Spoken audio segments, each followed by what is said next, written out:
Coffee is one of the most ubiquitous beverages in the world. While there are a lot of myths surrounding how we first started drinking coffee, its place as a centerpiece in modern society is undisputed.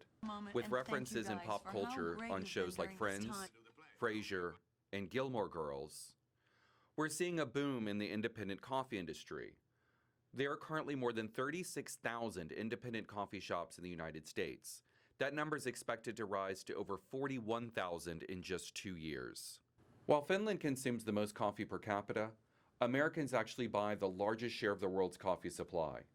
83% of Americans consider themselves coffee drinkers, with the average American consuming about 3 cups of coffee per day. As you can imagine, coffee is a big business.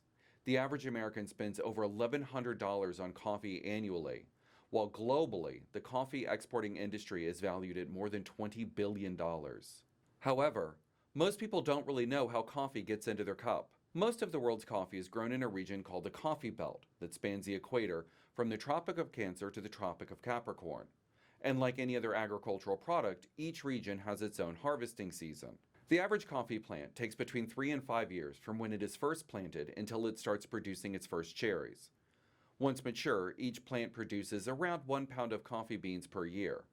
That means each plant can make around 24 cups of regular black coffee or around 32 lattes. Coffee is actually a bean, or more specifically, the seed from this red cherry-like fruit. When the coffee cherry is ripe, it has to be hand-picked, washed, and then dried in the sun. That gives us raw or green coffee. When we talk about coffee trading and coffee prices, we're typically referring to the green or unroasted coffee. When it's ready, the raw coffee beans are bagged up and taken to market where they're sold. They're then usually combined with the crops from other coffee farmers and then shipped to places like New York, Seattle, or even Gainesville to get roasted, ground, and served to you. On average, the wholesale price for a pound of unroasted commodity-grade coffee is around $1 American. That means the importer paid around 3 cents for the actual coffee beans that make up your $3 latte. So how does this all work, and who decides how much you pay for a cup of coffee? The coffee trade is extremely complex. It's mammoth. It's tied into the New York Sea, the coffee exchange, right? The futures trading and all the trading surrounding the world supply of coffee is, I believe the sheer financial value of it far exceeds the value of the inventory of coffee on the earth at any given time. First, as someone who works behind the bar, who, like, as a barista, a couple of things that come up a lot that I don't want to say like annoy me, but that annoy me a little bit is when people complain about the price.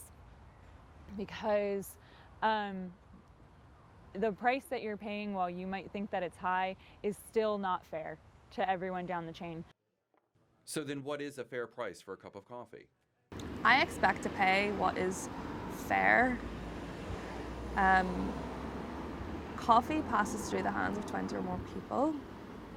So I guess Belfast prices at the minute, I would expect to pay for an Americano between $2.50 and $3.50. I would pay more. I don't know if everyone would. I think we are going that way. London prices are a lot more. But, you know, well, the coffee crisis happening at the minute,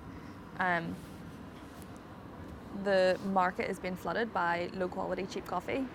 And that means that farmers are really, really struggling. So I would like to see the prices of coffee go up, actually, to put more money in the hands of the farmers and growers, people like that. James McLaughlin, CEO of Intelligentsia Coffee, charges between $6 and $8 per cup.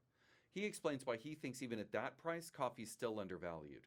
I still fundamentally believe that the $6 cup of coffee is undervalued. I think you should be paying $10. It's if you think about when you go into a bar and you order a glass of wine. The bartender goes over, takes the cap off, pours the wine into a glass, pushes it across the table. And I know that I'm accustomed to paying $10, $12, $15, $20 depending on the bar. And we don't think twice about it.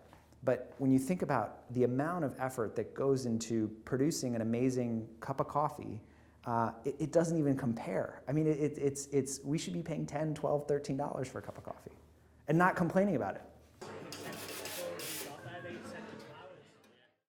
One solution could be the fair trade movement. Tripp Pomeroy, CEO of Sweetwater Organic Coffee Co., uses fair trade when he sources and buys his beans. Fair trade is a fairly simple philosophically and conceptually, but it's become, in many ways, extremely complex and confusing, I think, to many consumers, sometimes misleading. So the way we do it, Sweetwater Organic Coffee, Gainesville, Florida.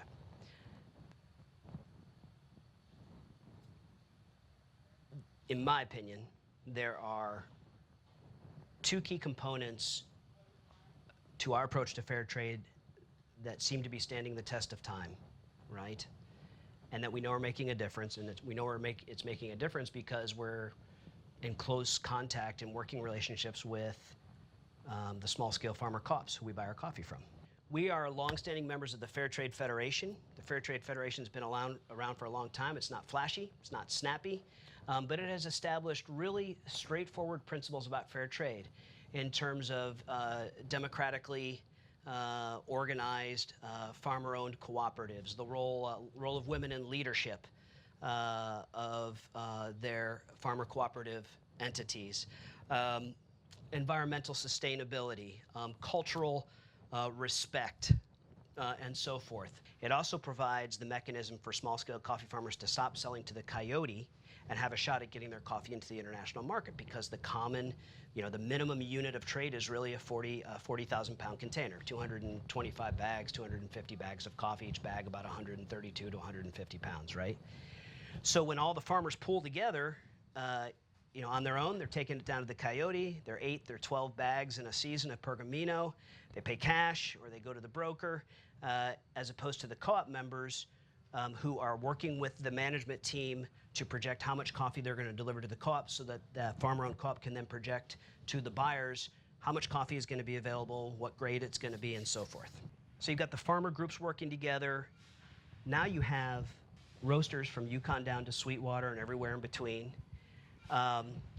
We're working together. We have an impact committee within our cooperative to work side by side and to collaborate and often learn from, but support the impact initiatives that these great farmer-owned cooperatives are leading and implementing with success in their communities. So you have this cooperative importing group that we're members of, working together to support our trading partners to deliver fair terms of trade, which means fair pricing, a higher minimum. We're 220, I think flow is 190. That's a big difference over a few containers for a coffee co-op. Whether or not the contract is open or closed, really in most coffee trade, that is usually determined by or heavily influenced by the buyer. In our case, we defer to the preference of the small-scale farmer co-op. If they want it fixed, then we'll do it fixed. If they want it open and flexible to adapt to changes in the local coffee market, we'll do that too. Prices are negotiated. I don't know if people, prices, the standard kind of specialty coffee pricing mechanism, and this is really dumbing it down for my own sake, is you have, the New York C, you've got an organic premium, you've got a social premium, and then in the typical coffee trade, you essentially have a differential that's based on the country of origin and a number of factors, quality and so forth. While fair trade can provide a financial benefit to the farmer, it can also be really expensive for coffee growers to meet fair trade's demands. Any certification costs, you have your initial setting up your infrastructure and your systems, proper staffing, certification fees, inspection fees, correction efforts, documentation, administrative record keeping, open to audits. Hell yeah, I mean, it's expensive. And think about it, if you're a farmer-owned co-op, and this is why I think the system needs to be careful, is imagine if you're a farmer co-op and you have an inspector coming who could take away your very ability to sell that coffee if there's one mistake. We have 23 members in our roaster cooperative. Imagine having 500 independent farmers, right? So I do think that it's being managed well, but it costs them a lot of money. The rock of the whole fair trade movement is not the buyer. The rock is the well-run farmer-owned cooperative that believes in fair trade, believes in transparency, has specific processes and accountability in place to prevent inevitable human nature from corruption. So one small carve-out, FLOW, Fair Trade Labeling Organization, is kind of the international certification body for certifying fair trade. And I used to have a little bit more of a less charitable attitude towards them, but the more that I understand the role they play in kind of providing, answering the question of accountability and transparency, financial flow. So then should you look for a fair trade seal when you're shopping for your coffee? So like if you're buying from some unknown company, for sure it's good to be able to get some certification. But unfortunately, often, they don't actually mean a whole lot. I mean, if you look at fair trade certification, basically what you're paying is a slight premium above the sea market price, but really we should be hoping to be paying a lot more than the sea market price or anything above it. So, typically specialty don't deal with these kind of certifications because they're able to, pay a much higher premium as long as the quality levels are good. Fair Trade Federation really doesn't want its seal to be on product because it doesn't want to mislead consumers, right? It's an organization, it's a peer review, and it's helpful. But, seals are designed for the little 10 seconds you have somebody's attention. I also think that they can be very prohibiting. So let's say a coffee farmer wants to do a really good job. Oftentimes getting a lot of these certifications can be really expensive. Whereas, if you're going to a farm, you notice they're using organic practices, you don't need a piece of paper to tell you, and their money can be much better spent in other areas. There needs to be more education, and why is this such a big problem that the commodity price is so low? People need to understand that, and I think it's probably one of those capitalist kind of things where it's people see that dropping, they're like, oh great, so coffee's going to be cheaper now, and it's not. It's affecting way more than that, and it will affect way more as long as this continues. It will start like a ripple effect. It'll get worse for even the big farmers that were doing okay because it dropped down. All of a sudden they can't. It's not worth their production costs. I think it's pretty worrying. I don't know what the answer is. Do we all just need to spend more and make sure it goes directly to the farm? Again, that's the biggest thing that we try and do here is our traceability of how we buy our coffee. So the coffee we're buying it's specialty grade coffee. We pay 30% above the fair trade price, which is usually 20-25% above the commodity price. But even at that, sometimes that still is too low. So then we adjust according to that and try and, again, making it fair for the people we're buying from. But that can affect people even on fair trade because they have to pay a certain percentage above the commodity price. But if the commodity price is lower each time, then that difference is even smaller. So that's how it can definitely go. So it's I don't know what the answer is. It's something that we try our best to be as fair and as transparent when it comes to buying our coffee. Long-term relationships based on win-win rather than win-lose. Buy fair, sell fair rather than buy low, sell high. But isn't that how business works? Buy low, sell high? Why do some companies charge so much for a cup of coffee? The bottom line is we're paying producers more, we're paying farmers more. And so if we've made that commitment, we think that's the only way for the whole thing to work. If the farmers don't have a sustainable livelihood and their kids don't have a reason to stay farming, then this whole thing dies. One of the most things that surprised me of being out there was probably the fact that it's just an agricultural product.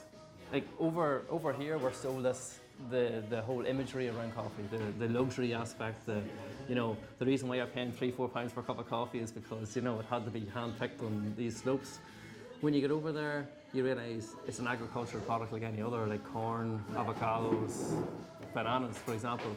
And a lot of farmers, believe it or not, I realize some of the bigger farmers, it's like any business, all right, see you later. It's like any business where if they're not making enough money growing coffee, they'll gladly switch to grow avocados if there's more money in it, you know. And that gets at the heart of the coffee pricing paradox. The more coffee that's available, the cheaper the price. The cheaper the price, the fewer people willing to farm it. So that means it's up to roasters, importers, and coffee shop owners to strike a balance between consumers and farmers for a fair price for coffee and a fair price for a cup of coffee.